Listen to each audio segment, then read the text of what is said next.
Aarangkada na naman ang oil price hike bukas, 5 hanggang 15 piso na ang itataas o itinaas ng presyo ng petrolyo ngayong taon. Kaya umaanma ulit ang ilang transport group. May report si Katrina Son. Malaking dagok sa Pilipinas kapag nagmahal ang petrolyong ating inaangkat. Ngayong taon nga, batay sa pagsusuri ng GMA Integrated News Research, mahigit 20 beses nang nagtaas presyo sa gasolina, diesel at kerosene. Ang net price increase mula halos 6 pesos hanggang halos 18 pesos kada litro. Kaya ang presyo ngayon kada litro sa NCR, 50 to 70 pesos sa gasolina, 49 to 65 pesos sa diesel, at 73 to 89 pesos sa kerosene. At dahil sa mga issue sa ibang bansa, kaya may oil price hike na naman bukas. 20 centavos sa gasoline at kerosene at 80 centavos sa diesel.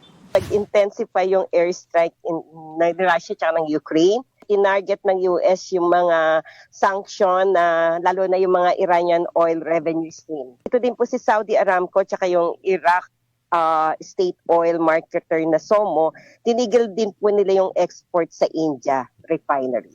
Kaya ngayong gabi, nagpagas na si Ferdinand Kabudbud na 4 na taon ng delivery truck driver. Dati, nakaka-take home daw siya ng 3,000 to 4,000 pesos sa pagde-deliver. Ngayon, masaya na raw siya kung may uuwing 800 to 1,000 pesos. Yung kita namin, imbis na sa amin na yon, doon napupunta sa panggas o diesel. Kasi mataas tuloy-tuloy yung pagtaas ng diesel. Ang ilang namamasada naman, umaaray sa pagmahal ng petrolyo. Kaya hinabaan daw ang oras ng biyahe. Masyadong mahal, paano na kami? Paano nung pangbuhayan namin, doon na lang mapupunta sa gasolina na lang. Sana po ibaba ang presyo ng diesel kasi hirap na rin kami sa boundary pa lang. Sa kita. Hirap ng biyahe. Pinag-aaralan daw ng ilang transport group na muling ihirit ang taas pasahe.